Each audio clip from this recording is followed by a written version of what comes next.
semua, kembali dengan saya, Saga. Kali ini saya ingin ngebahas drama Bad Prosecutor yang dirilis pada tahun 2022. Drama ini mengisahkan tentang seorang jaksa muda yang tidak pernah gentar melawan siapapun dalam menangani kasusnya. Di suatu hari dirinya mendapatkan kasus yang dimana dalang di balik kasus tersebut adalah orang berkuasa. Apakah jaksa yang tanpa koneksi maupun latar belakang yang kuat mampu menyelesaikan kasus tersebut? So, ini dia alur Bad Prosecutor episode 1. Dalam bermula di sebuah hotel kelas elit yang dihuni penguasa kebal hukum karena mempunyai uang serta koneksi yang sangat kuat. Salah satunya bernama Kim Hyung Gun. Di tengah acara pesta, mereka disergap satuan polisi yang diketuai oleh Lee Chul-ki. Alasan Pak Kim ditangkap atas kasus penyuapan. Tidak lama dari itu mereka kedatangan jaksa dari divisi kriminal 3 berambut nyentrik bernama Jin Jung.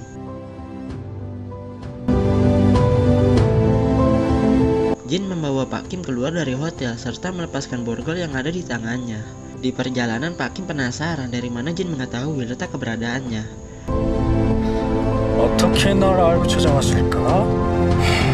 Jin berkata itu hanya sebuah kebetulan karena dia sedang makan di hotel tersebut.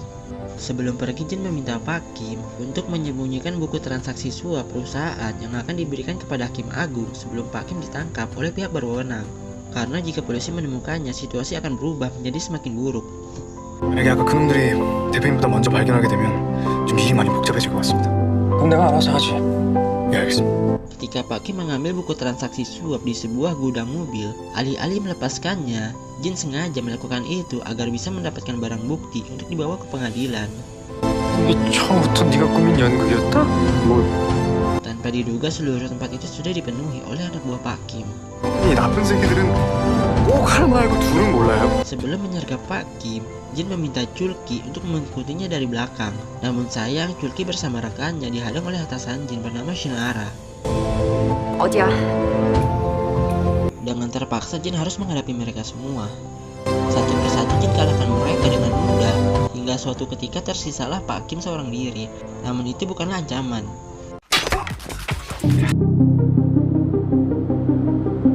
Di esok hari Jin dimarahi jaksa Shin atas tindakannya semalam yang bergerak tanpa perintah atasan.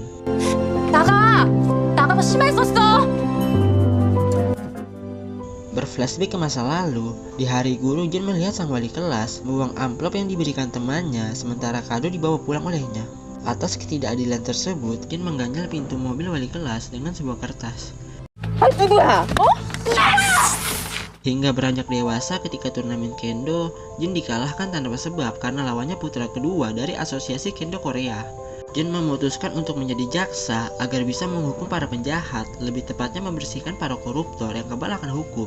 Sebelum acara pelantikan, lucunya Jin datang terlambat karena dia mengira acara pelantikan akan diadakan di hari besok. 죄송합니다. 내린 줄 알았어. Ketika Jin sedang beristirahat di ruangannya, Chul-ki datang dengan membawa sejumlah berkas kasus yang harus diselesaikan olehnya. Betapa mengejutkannya saat Jin melihat kasus pembunuhan yang sangat misterius. Di malam itu, dua polisi yang sedang bertugas melihat mayat Nona Yi-young sudah terkapar di lantai. Fakta menarik dari kasus itu, tersangka bernama Kim Hyo-jun menyerahkan diri di lokasi TKP. Di ruang interogasi, Jin bertanya kepada Hyo-jun apa yang terjadi di malam itu. Ketika Hyo-jun mengantarkan paket ke rumah Nona Yi-young, tanpa sengaja korban membuka pintu yang membuat Hyo-jun terjatuh. 죄송합니다. Merasa kesal, Hyo-jun langsung membunuh Nona Yi-young menggunakan batu bata. Jin bertanya kenapa Hyo-jun menyerahkan diri. Hyo-jun menjawab suatu saat tindakannya pasti akan ketahuan, jadi percuma saja kabur. Tetapi alasan utama Hyo-jun karena dia tahu hukuman yang diterimanya pasti akan lebih ringan. 정상참작되죠. Setelah sesi interogasi, jaksa Shin mengajak Jin untuk ikut pertemuan seluruh divisi kriminal 3 nanti malam. Jin menolak karena ada kasus yang harus diselidiki. Kendati demikian, jaksa Shin tetap memaksa Jin untuk hadir di acara nanti malam karena ada wakil kepala yang akan datang. 이번엔 차장님도 오시니까 무조건 참석해. Malamnya Jin beralasan tidak bisa hadir karena lupa mematikan gas di rumah. Namun alasannya itu hanya sia-sia karena jaksa Shin sudah menunggu di depan ruangan.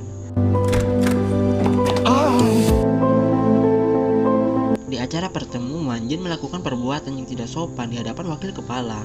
이런 말까진 안 하려고 했는데 안 했는데. Sehingga akibat tindakannya itu, Jin diusir dari sana. Ketika di toilet, Jin mengetahui fakta menarik setelah melihat arloji seseorang sama persis seperti milik Hyojun. 이게 왼손잡이 혹시? Jin akhirnya tahu kalau Hyojun seorang kidal. Jin tentu merasa ada yang janggal dengan kasus kematian Nona Yiyung karena sidik jari yang digunakan oleh pelaku menggunakan tangan kanan, namun Hyojun kidal, yang menandakan kasus tersebut sudah direkayasa oleh seseorang. Di saat yang sama, wakil kepala bernama Lee Jang-won mengajak pelayan restoran minum alkohol bersama. Pak Jang tentu tidak terima melihat si pelayan menandakan minuman menggunakan tangan kiri. 술은 오른손으로 받아야지. 죄송합니다. 제가 왼손잡이라서요. Beruntung ada Taeho yang menghentikan tindakannya. Pak Jang memilih untuk pergi dari sana karena sebentar lagi dirinya akan dipromosikan menjadi kepala jaksa. Ditakutkan jika tindakannya direkam dan tersebar ke publik, maka usahanya akan sia-sia. Di dalam madar itu, Taeho memberikan kartu debitnya kepada Jaksa Shin untuk mentraktir seluruh staf divisi kriminal. Sementara itu, Jin merasa ada yang janggal dari pengakuan tersangka. Dari keterangan tertulis, Hyojun membunuh korban menggunakan tangan kanan, sedangkan Hyojun kidal. Jin mencurigai keterangan tersebut direkayasa oleh seseorang. Ketika Jin meminta rekaman video interogasi, polisi mengaku rekamannya sudah dihapus. Alih-alih membuat keributan, Jin mengambil handphone polisi untuk dianalisa oleh tim forensik. Sesampainya di kantor, Jin dipinta Jaksa Shin untuk mengakhiri penyelidikannya atas kasus kematian Nona Yiyung. Tentu Jin menolak karena ada yang janggal dari kasus tersebut. 의심스러운 정황이 있다니까. 있어봐요. 조사 중이니까. Beruntung Jin diperbolehkan untuk menyelidiki kasus tersebut oleh ketua divisi. Langkah pertama mengecek kamera CCTV, namun sayang kamera CCTV-nya rusak.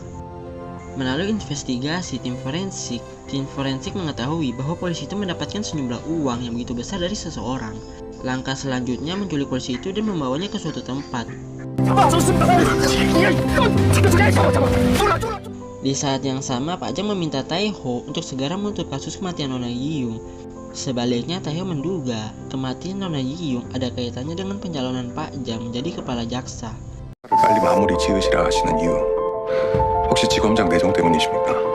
Ketika Jin menginterogasi si polisi, akhirnya terungkap si polisi disuruh seseorang untuk menghapus rekaman pengakuan tersangka. Sebelum dilepaskan, Jin meminta si polisi untuk membuat sebuah pernyataan fakta. Dari pengakuan polisi, Jin menduga bahwa Hyojun bukanlah pelaku yang sebenarnya, melainkan dia hanya dikambing hitamkan oleh seseorang. Di ruang besuk, Jin menunjukkan sebuah pengakuan bahwa Hyojun bukanlah pelaku yang membunuh Nona Yiyung, melainkan dia hanya dipaksa seseorang untuk menutupi kasus kejahatannya.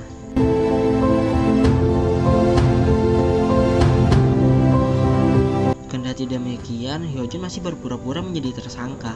Kemungkinan besar dia diancam oleh seseorang jika membeberkan fakta yang sebenarnya.